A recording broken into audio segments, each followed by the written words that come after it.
Shalom saudara-saudaraku yang terkasih dalam Yesus Kristus. Sekarang kita masuk pelajaran ke-9 dengan judul Ahli Waris Perjanjian, Tawanan Harapan. Ayat intinya terdapat dalam Zakaria pasal 9 ayat 1. Berbunyi sebagai berikut. Kembalilah ke kota bentengmu, hai orang tahanan yang penuh harapan.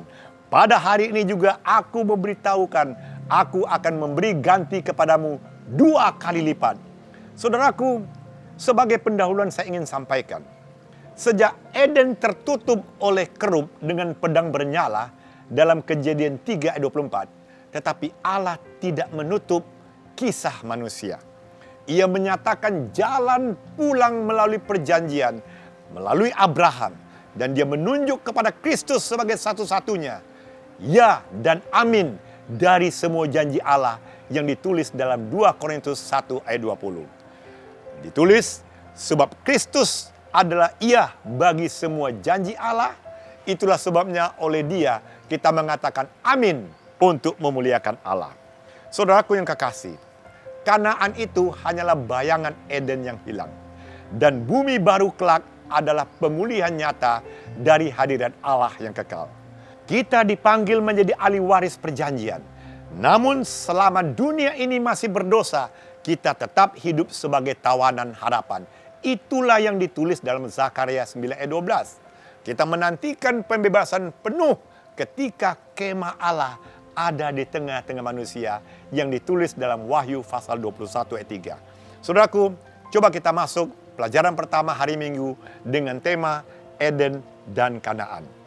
Ayat kuncinya terdapat dalam Kejadian 2 ayat 15, Kejadian 3 ayat 17 sampai 24, dan ayat 13 sampai 14 sampai 15. Dan buku Ibrani pasal 19 ayat 9 sampai 10. Di sini ditegaskan bahwa Allah menempatkan manusia untuk bekerja dan memelihara ciptaannya.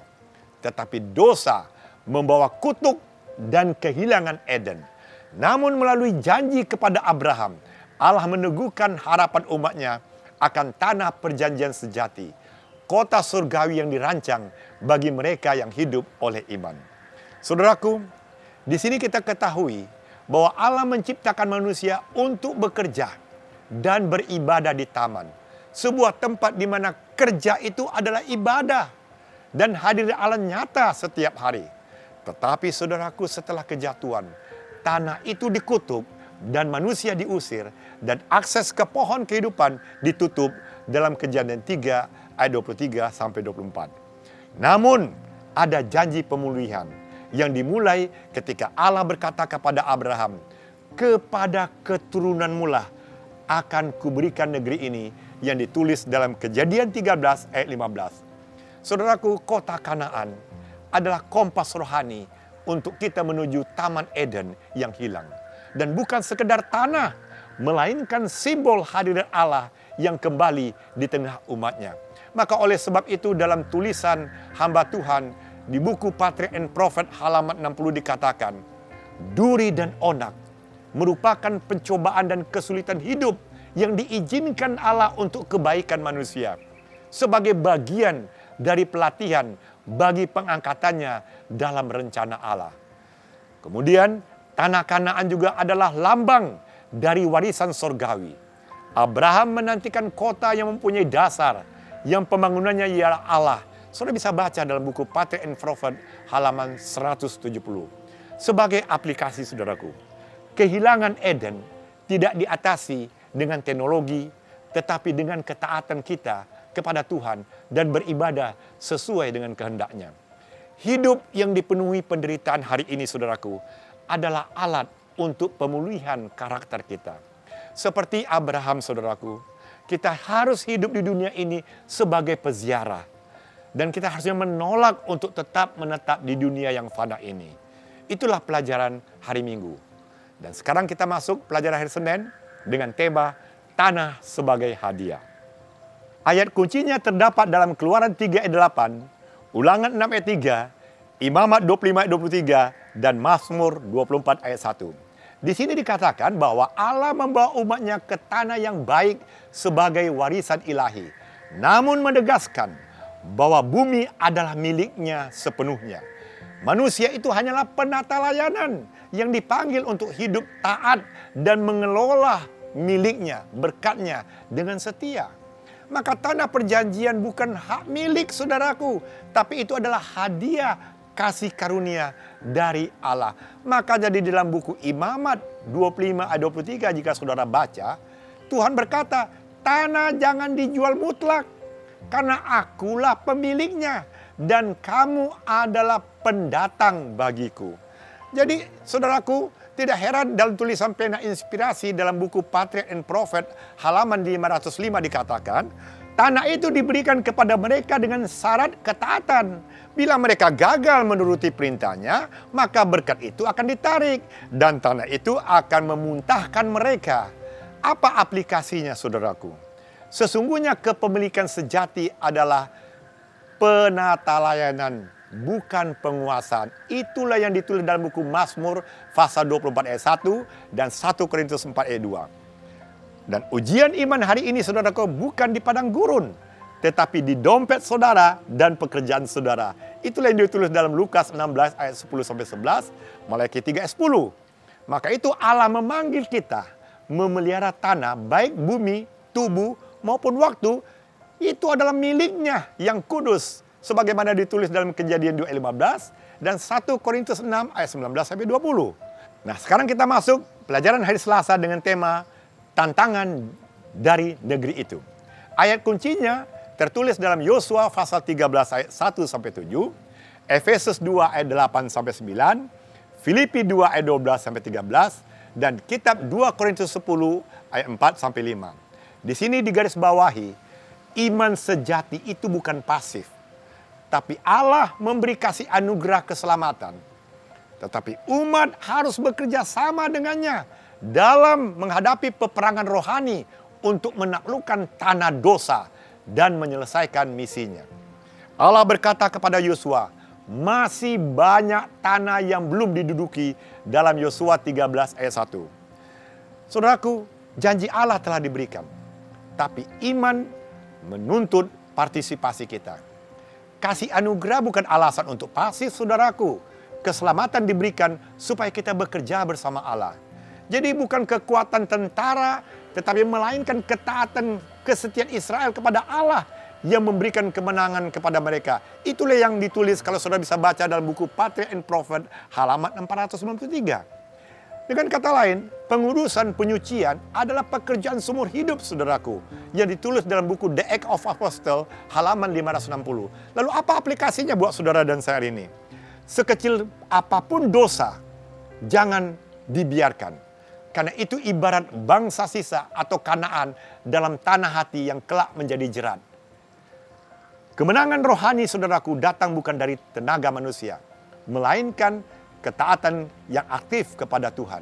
Dan Allah menunggu umat yang berkata, Tuhan, taklukkanlah wilayah hidupku yang belum kudus. Itulah yang menjadi doa saudara dan saya hari ini. Nah, kita masuk hari Rabu dengan tema Yobel.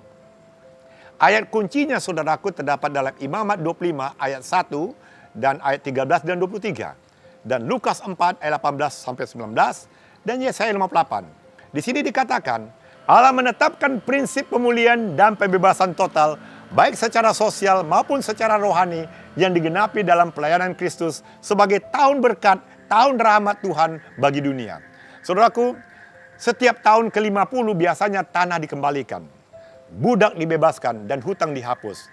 Itulah tahun Yobel, adalah riset surgawi yang menegaskan bahwa Allah pemilik segalanya dan manusia hanyalah pengelola dari kasih Allah itu.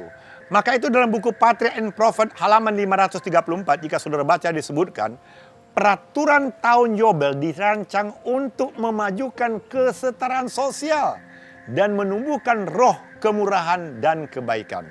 Lalu apa aplikasinya bagi kita hari ini? Saudaraku, dunia kini menjerit karena hutang moral dan sosial.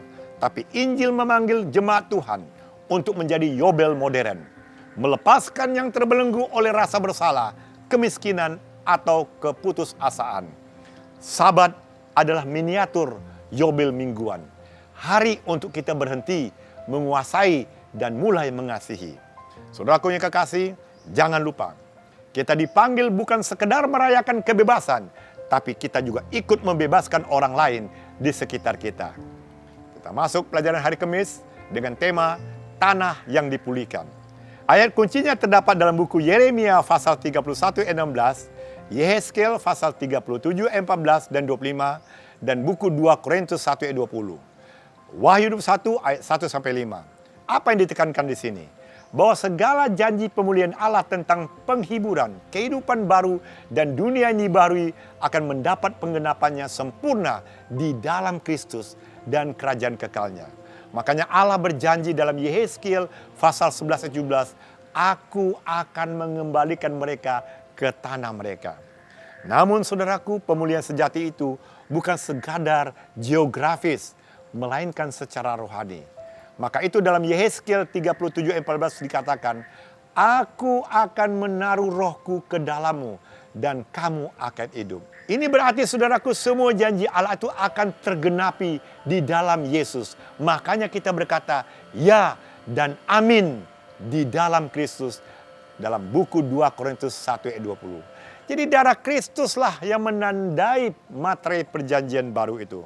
Dan itulah yang ditulis dalam buku Desire of Ages, halaman 659. Darah Kristus dicurahkan untuk mengesahkan perjanjian itu dan menjadikan semua janjinya pasti bagi setiap orang yang percaya. Saudaraku, dalam Alkitab, warisan orang tebusan juga disebut suatu negeri.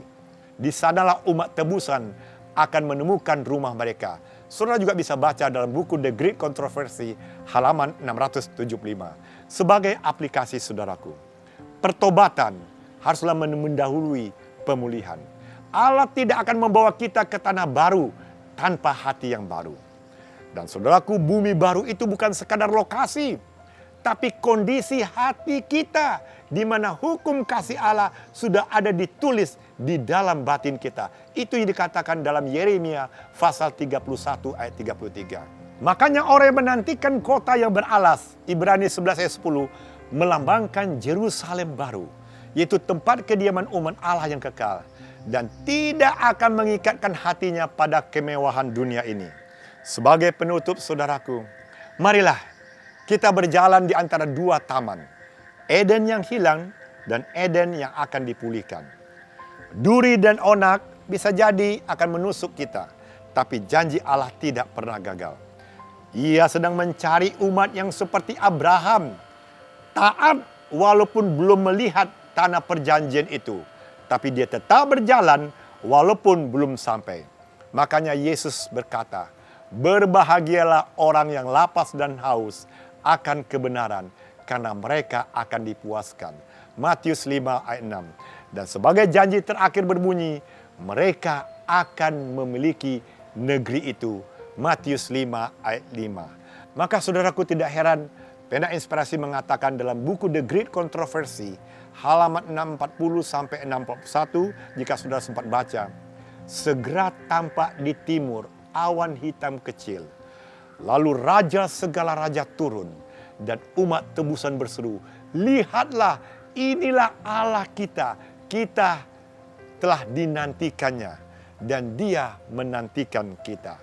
Sebagai ajakan saudaraku, jangan hidup seperti pemilik dunia ini, tapi hiduplah sebagai penata layanan perjanjian. Sebagaimana ditulis dalam Mazmur 24 ayat 1 dan 1 Korintus 4 ayat 2 dan Lukas 12 ayat 42 dan 44. Jangan menunggu tanah yang lebih baik datang, tapi marilah hidup kudus di tanah hati kita hari ini saudaraku. Sebagaimana ditulis dalam Ibrani 11 ayat 16, 1 Petrus 1 ayat 15, 16, dan Kolose 3 ayat 1 dan 2. Karena hanya orang-orang yang belajar taat di Kanaan dunia ini yang akan bisa menikmati Taman Eden kekal di dunia yang baru. Itulah yang ditulis dalam Ulangan 11 ayat 8, Wahyu 22 ayat 14, dan Matius pasal 25 ayat 21. Saudaraku, marilah kita hidup sebagai penata layanan, bukan pemilik. Tapi kita sebagai peziarah, bukan pencipta dunia ini. Sebab kesetiaan di dunia yang sementara ini akan menentukan bagian kita di dunia yang kekal. Kiranya Tuhan memberkati kita semua.